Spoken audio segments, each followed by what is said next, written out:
Dave Hester has always been infamous for his controversial lifestyle. He was the guy who seemed to attract trouble wherever he went.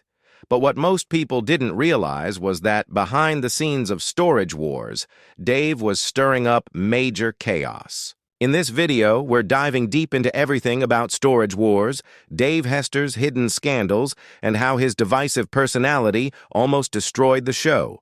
Ready to uncover it all? Let's talk Storage Wars. Before we dive into the mess, Dave. Created on Storage Wars, let's break down the show itself. Storage Wars, often stylized as Storage War Dollar, is an American reality TV competition series that aired on the Andy Network.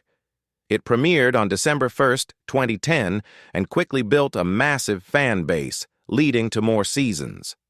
On June 7th, 2025, the 16th season debuted, drawing in huge audiences. So, what's the premise? In California, if rent on a storage locker goes unpaid for 3 months, the contents can be auctioned off as a single lot in a cash-only sale. The show follows professional buyers who tour storage facilities across the state and bid on these lockers. But there's a catch. Before bidding, buyers get just 5 minutes to peek inside from the doorway. No entering or touching items. After tea, the auctions wrap up. Winners sift through their hauls, estimating resale values and sometimes consulting experts for appraisals of rare finds. The show displays running totals of costs versus estimated profits, ending each episode with a summary of the buyer's net gains or losses. From the start, Tom Beers served as executive producer and narrator, explaining the concept up front and recapping profits at the end. Beers has said the series avoids the sad backstories of the original owners, noting, "All you see is misery there, and I didn't want to trade on that." The U.S. premiere kicked off Season 1 on Andy that December day, with 19 episodes mostly filmed at Southern California storage sites. It was a ratings hit, and Season 2's premiere drew 5.1 million viewers, A&E's biggest ever at the time. Success bred more seasons. It was renewed for 26 episodes in Season 3, premiering June 5, 2012, though only 20 aired initially, with 6 held for later. The show rolled on, wrapping Season 12 on January 30th, 2019, with no immediate renewal news.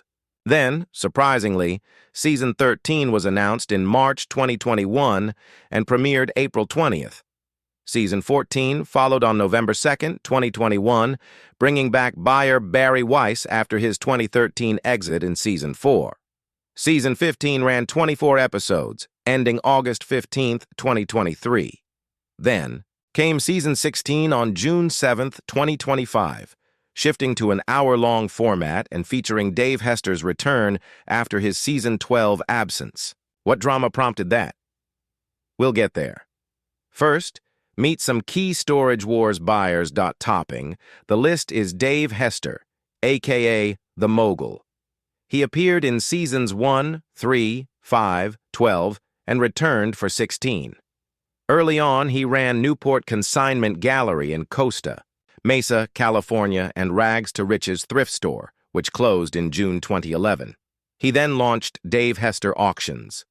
Known for his aggressive style, he clashed often with Daryl and Brandon Sheets, driving up bids on units others wanted.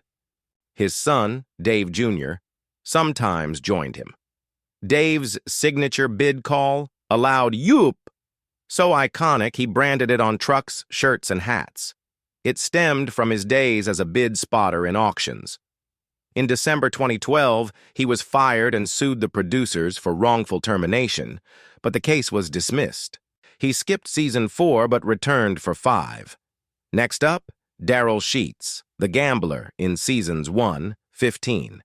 A San Diego auction veteran, his catchphrase was, "This is the wow factor," often with malapropisms. He sold finds at swap meets and online, boasting big scores like a comic collection, Picasso sketches, and a $15,000 Abraham Lincoln letter. His son, Brandon, the sidekick, accompanied him initially but later bid solo, even against Daryl. In a Season 2 special, Daryl revealed odd discoveries, including a wrapped human corpse. he suspected murder. In Season 3's finale, he bought a $3,600 locker with Frank Gutierrez art appraised at $300,000, the show's biggest win. Then there's Jared Schultz and Brandy Passante, the young guns. Jared was in Seasons 1, 13, Brandy from 1 onward. They ran Now and Then thrift store in Orange, California, adding a Long Beach spot in Season 4 that flopped financially and closed by 2014.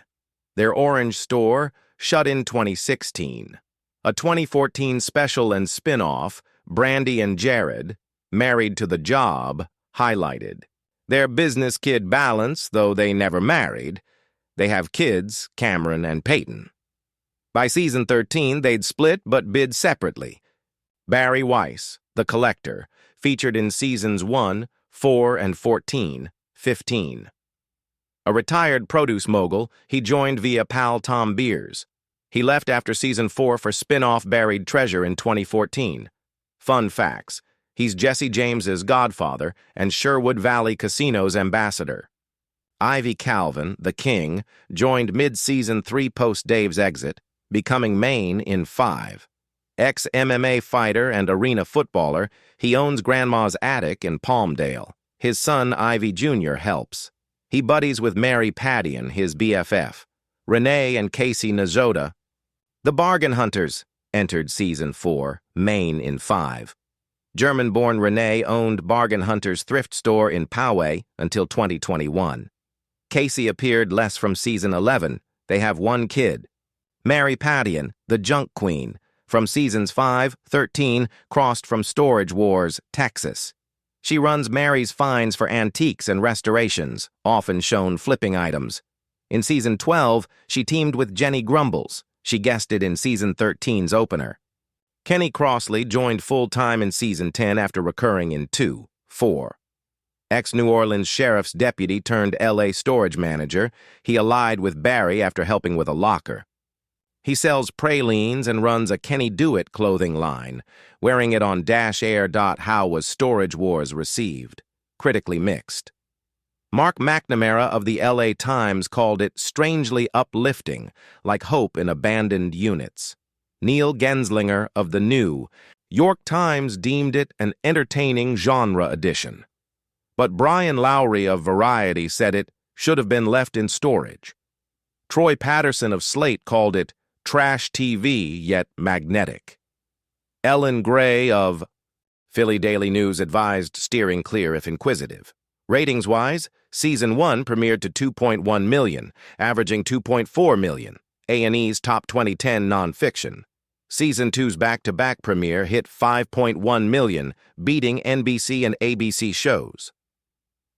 Critics speculated staging, but Andy denied it. No staging, items are real. Beers admitted most lockers are duds, unshown, and some lines scripted, with items moved between a buyer's units. Amid this, Dave Hester escalated things. Let's explore the lawsuit. Dave Hester rocked Storage Wars, with a lawsuit alleging fraud, from planted items in lockers to scripted cast interviews. Filed in L.A. Superior Court, it buzzed online. He claimed firing after voicing staging concerns, calling it potentially illegal. Per Dave, Andy salts units with valuables for drama, like a $90,000 Elvis newspaper collection he bought for $750. He accused off-the-wall antiques of supplying items for pay. TMZ quoted, "Defendants regularly plant items or stage entire units with facility owners' help." He said appraisals were pre-scheduled, interviews scripted, and fake bidding footage filmed. Andy allegedly paid for weaker buyers' units and funded female cast plastic surgery for sex appeal, aimed at Brandy Passante and Laura Dotson. This wasn't new. Viewer doubts led to A&E's denial press release. Dave sought $750, 000 plus, for wrongful termination, citing the 1934 Communications Act against rigging contests. Andy fired back. "This is a garden variety contract claim dressed as tabloid drama. Hester's a self-portrayed whistleblower, but law doesn't allow it.